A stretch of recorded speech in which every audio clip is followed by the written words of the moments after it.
Hello everyone, welcome to smart prepare. आज हम polity का चैप्टर फंडामेंटल ड्यूटीज़ कंप्लीट करेंगे। ये लक्ष्मीकांत में चैप्टर नंबर 9 है। So let's start with it. सबसे पहले हम फंडामेंटल ड्यूटीज़ में ये पढ़ेंगे कि फंडामेंटल ड्यूटीज़ होती क्या है। ठीक है, क्या ये ओरिजिनल कॉन्स्टिट्यूशन में पहले से ही थी या थ्रू अमेंडमेंट्स लाई गई थी, और अगर अमेंडमेंट के थ्रू लाई गई थी तो ये कौन कौन से अमेंडमेंट्स हैं जो हमको फंडामेंटल ड्यूटीज़ के हिसाब से याद करने हैं। कोई ऐसी कमिटी जो फंडामेंटल ड्यूटीज़ के बारे में बात करती है, और फंडामेंटल ड्यूटीज़ हम लोगों ने कहाँ से अडॉप्ट की। ठीक है, सो लेट्स स्टार्ट। सबसे पहले तो हम ये समझते हैं कि जो हमारी जो राइट्स है, फंडामेंटल राइट्स हैं, और जो हमारी फंडामेंटल ड्यूटीज़ हैं, जो भी सिटीजन्स इंडियन सिटीजन्स को मिली है, वो है कोरिलेटिव एंड इनसेपरेबल। ठीक है, वो कोरिलेटिव है और इनसेपरेबल है। क्या? Fundamental rights and fundamental duties. अगर हम ओरिजिनल कॉन्स्टिट्यूशन की बात करें तो ओरिजिनल कॉन्स्टिट्यूशन में हमें फंडामेंटल राइट्स देखने को मिलती हैं, फंडामेंटल ड्यूटीज़ नहीं देखने को मिलती। इसका मतलब क्या है कि फंडामेंटल ड्यूटीज़ जब ओरिजिनल हमारा कॉन्स्टिट्यूशन अडॉप्ट हुआ था तब तो प्रेजेंट नहीं थी। इसका मतलब है कि वो बाद में ऐड की गई है। बाद में ऐड की गई है, इसका मतलब कॉन्स्टिट्यूशन को अमेंड किया होगा। इसीलिए हमारे पास एक अमेंडमेंट है जिसको हम बोलते हैं 42nd अमेंडमेंट। इसका मतलब है कि फ्रॉम 42nd अमेंडमेंट हमने फंडामेंटल ड्यूटीज़ ऐड की हैं हमारे कॉन्स्टिट्यूशन में। अब जैसे फंडामेंटल राइट्स जो हैं वो क्या है, वो जस्टिसिएबल है। ठीक है, इसका मतलब है कि आप अगर आपकी फंडामेंटल राइट्स फुलफ़िल नहीं होती तो आप कोर्ट जा सकते हो। लेकिन फंडामेंटल ड्यूटीज़ जो है वो नॉन जस्टिसिएबल है। मतलब आप अगर फंडामेंटल ड्यूटीज़ का पालन नहीं होता तो आप किसी के अगेंस्ट आप कोर्ट में नहीं जा सकते। ठीक है, ये तो हो गया हमारा ओवरव्यू फंडामेंटल ड्यूटीज़ का। अच्छा, हमें ये पता है कि हमारा जो कॉन्स्टिट्यूशन है हमने अलग अलग जगह अलग अलग कंट्री के कॉन्स्टिट्यूशन से अडॉप्ट किया है। तो फंडामेंटल ड्यूटीज़ का जो कॉन्सेप्ट है वो हमने यूएसएसआर से अडॉप्ट किया है। हमको ये ध्यान रखना है कि बहुत सारी कंट्रीज़, जैसे बहुत मेजर डेमोक्रेसीज़ जो हैं, जैसे यूएसए है, कनाडा है, फ्रांस, जर्मनी, ऑस्ट्रेलिया, ये सारी बड़ी बड़ी डेमोक्रेसीज़ है। लेकिन इन सब में फंडामेंटल ड्यूटीज़ को इतना इम्पोर्टेंस नहीं दिया गया। पहली ऐसी कंट्री है जहाँ पे फंडामेंटल ड्यूटीज़ को इम्पोर्टेंस दी गई या फिर उसको रिकॉग्नाइज़ किया, वो थी यूएसएसआर। और फिलहाल एट प्रेजेंट टाइम जापान एक ऐसी कंट्री है जिसमें फंडामेंटल ड्यूटीज़ को काफ़ी अहमियत दी जाती है।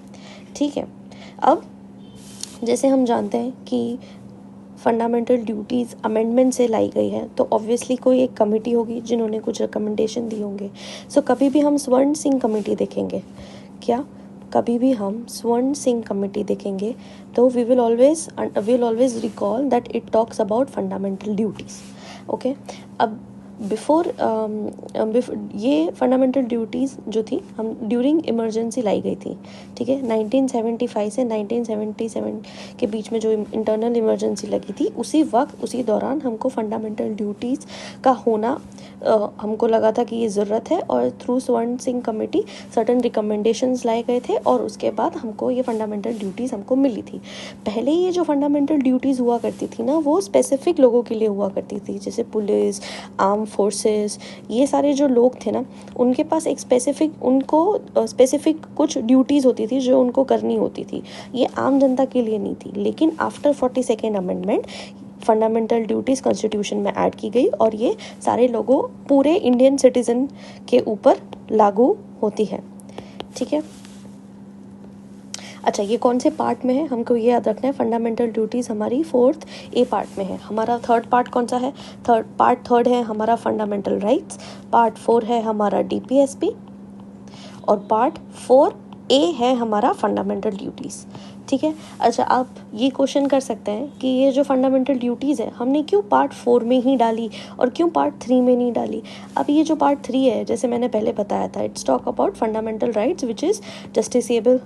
ठीक है, आप कोर्ट जा सकते हो अगर ये आपकी राइट्स हनन हुई है तो, बट आप फंडामेंटल ड्यूटीज़ में तो नहीं जा सकते। तो अगर ये जस्टिसिएबल ही नहीं है तो आप पार्ट 3 में क्यों डालोगे। दैट इज़ वाई ये जो हमारी फंडामेंटल ड्यूटीज़ है वो पार्ट 4A में डाली गई हैं। जी, ईजी है। अब हम कुछ रिकमेंडेशन पढ़ते हैं, हम कुछ ऐसे रिकमेंडेशन पढ़ेंगे जो इनकॉर्पोरेट नहीं हुए हैं कॉन्स्टिट्यूशन में, ठीक है, रिगार्डिंग फंडामेंटल ड्यूटीज़। बहुत सारी जो लिस्ट होंगी वो आगे हम पढ़ेंगे कि कौन कौन सी हमारी फंडामेंटल ड्यूटीज़ है, लेकिन बहुत सारी ऐसी ऐसी रिकमेंडेशन थी स्वर्ण सिंह कमेटी की जो इनकॉर्पोरेट नहीं हुई है, जैसे कि पार्लियामेंट में provide for the imposition of such penalties and punishment appropriate for any non compliance और refusal to observe any of the duties. इसका मतलब है कि जो पार्लियामेंट है वो क्या कर सकती है, पेनल्टी लगा सकती है और पनिशमेंट लगा सकती है अगर किसी भी सर्टेन ड्यूटीज़ का नॉन कंप्लायंस हुआ, या फिर किसी ने बोला कि अरे हमको ये ड्यूटी ऑब्जर्व ही नहीं करनी, we don't want to do this. अगर ये किसी ने बोला तो पार्लियामेंट के पास क्या है, पावर है, क्या करना है, पेनल्टी या तो फिर पनिशमेंट इम्पोज कर सकते हैं। ये इनकॉर्पोरेट नहीं हुई है, ठीक है। नो लॉ इम्पोजिंग सच पेनल्टी और punishment shall be called in question of any court. तो ये रिकमेंडेशन था कि अगर पार्लियामेंट अगर पेनल्टी और पनिशमेंट कंसिडर करती है किसी भी इंसान पे, या किसी भी इंसान पे इम्पोजिशन करती है, तो वो इंसान कोर्ट नहीं जा सकता है, ठीक है। तो ये भी नहीं फॉलो की गई और मतलब एक्सेप्ट नहीं किया। और तीसरा था ड्यूटी टू पे taxes should be a fundamental duty, मतलब आपको टैक्स पे करना एक फंडामेंटल ड्यूटी है आपकी, ये भी इनकॉर्पोरेट नहीं की गई, ठीक है। तो जैसे प्रीलिम्स में अगर क्वेश्चन आता है कि 1 2 3 4 5 6 7 these are certain duties of Indian citizen, और उसमें अगर ये ऑप्शन है कि आप क्या टैक्स पे करना आपकी फंडामेंटल ड्यूटी है, तो ये फंडामेंटल ड्यूटी नहीं है। We have to remember this, okay.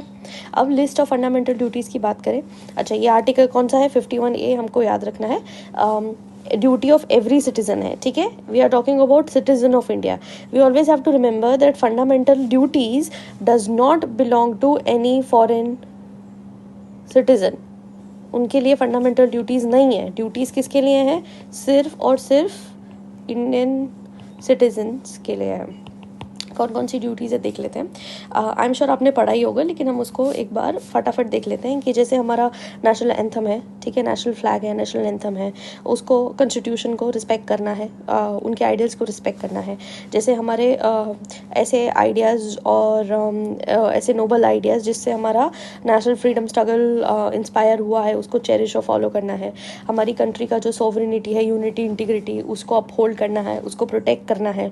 हमारी कंट्री को कभी भी हमारी ज़रूरत हो तो हम हमेशा हमारी national service, we have to render our national service, ठीक है। कभी भी ज़रूरत पड़े तो हमें हारमनी प्रमोट करनी है, हमें हमारा जो रिच हेरिटेज है हमारी कंट्री का, उसको वैल्यू भी करना है और उसको प्रिजर्व भी करना है। हमारे एनवायरनमेंट को, हमको एनवायरनमेंट मतलब आ गया हमारा फॉरेस्ट, लेक, रिवर्स, जितनी भी वाइल्ड लाइफ है, इन सबको हमको प्रोटेक्ट और इम्प्रूव करना है। हमको साइंटिफिक टेम्पर डेवलप करना है, हमको spirit of inquiry and reform होनी चाहिए हमारे अंदर। फिर हमारे अंदर पब्लिक प्रॉपर्टी को कैसे सेफगार्ड करें और वायलेंस ना करें।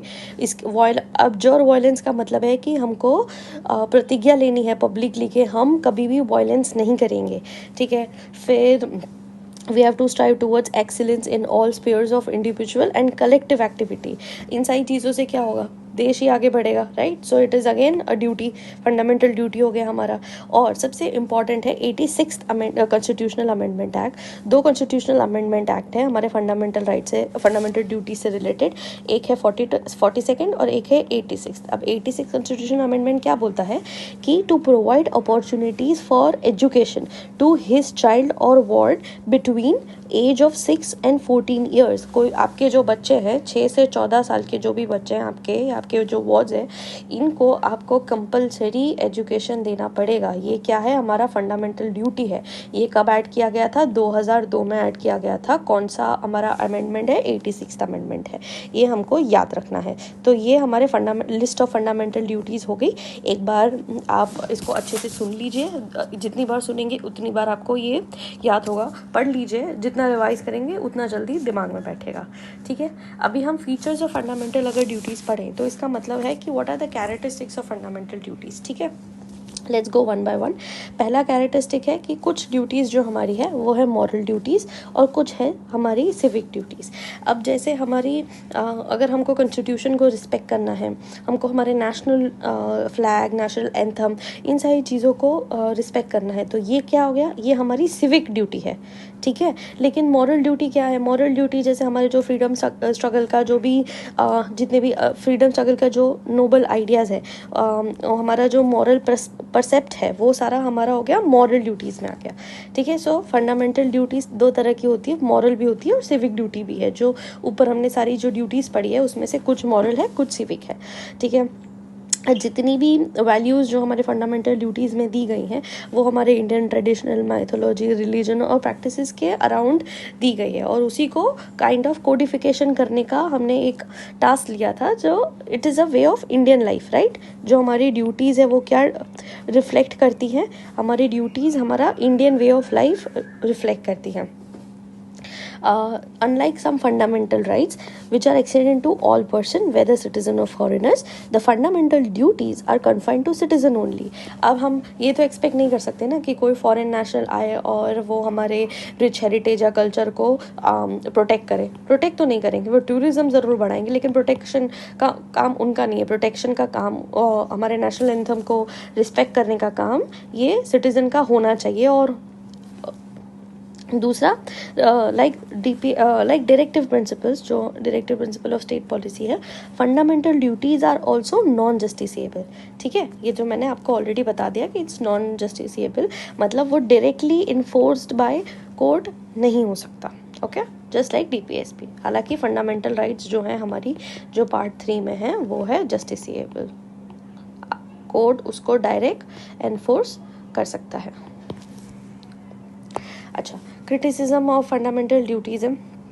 क्रिटिसिज्म में हम मेनली तो सबसे बड़ा यही देखेंगे कि इसका कोई लीगल बैकिंग नहीं है।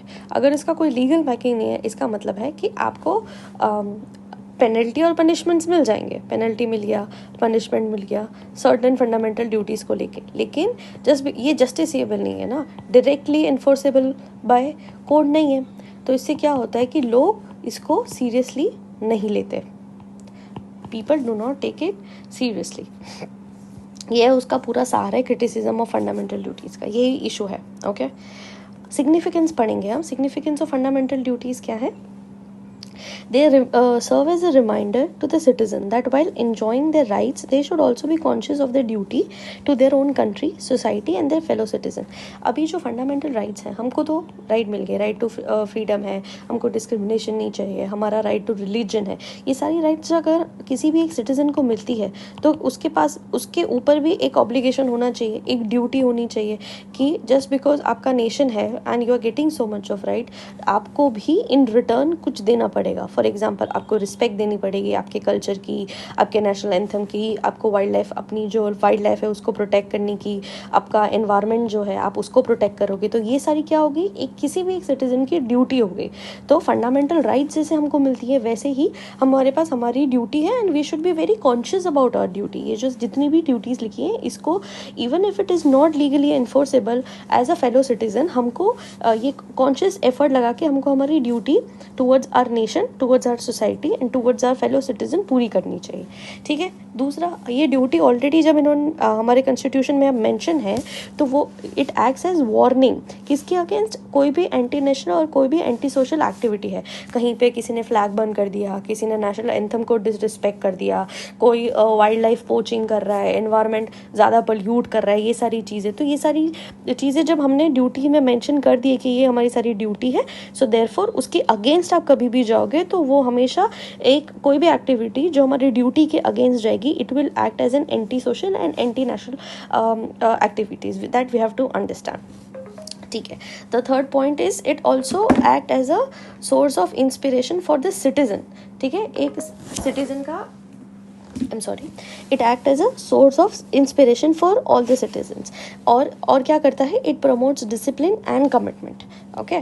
फोर्थ बहुत एक इम्पॉर्टेंट पॉइंट है कि फंडामेंटल ड्यूटीज़ जो है ना, वो हमारे सुप्रीम कोर्ट को किसी भी लॉ या किसी भी रूल को कॉन्स्टिट्यूशनैलिटी डिफाइन करने में हेल्प करती हैं, ठीक है। It helps the supreme court in determining the constitutionality of any law. इसका मतलब है कि अगर फंडामेंटल ड्यूटी के हिसाब से कोई भी हमारा लॉ बना है तो वो कॉन्स्टिट्यूशनली वैलिड है या नहीं, ये कैसे हम देखेंगे या सुप्रीम कोर्ट कैसे देखेगा, अगर उनके पास अपनी हमारी जो फंडामेंटल ड्यूटीज़ मेंशन की है उसके हिसाब से दिखेगा, ठीक है। अब they are enforceable by law, यहाँ पे याद रखिए एनफोर्सेबल बाय लॉ है, एनफोर्सेबल बाय कोर्ट नहीं है। इसका मतलब है कि पार्लियामेंट जो है फंडामेंटल ड्यूटीज़ को इम्पोज करने के लिए अब अप्रोप्रिएट पेनल्टी लगा सकता है, पनिशमेंट भी कर सकता है अगर आपने वो ड्यूटी नहीं निभाई, राइट। ठीक है, अब ये दूसरी कमेटी है वर्मा कमेटी। वर्मा कमेटी के सर्टेन ऑब्जर्वेशंस है। अगर हमारे पास ऑलरेडी सवर्ण सिंह की कमेटी थी तो हमको जस्टिस वर्मा कमेटी का ऑब्जर्वेशन क्यों लेने की ज़रूरत पड़ी।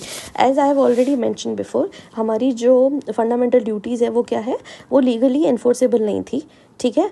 तो लोगों में सीरियसनेस नहीं थी, person used to be not serious about our duties, ठीक है।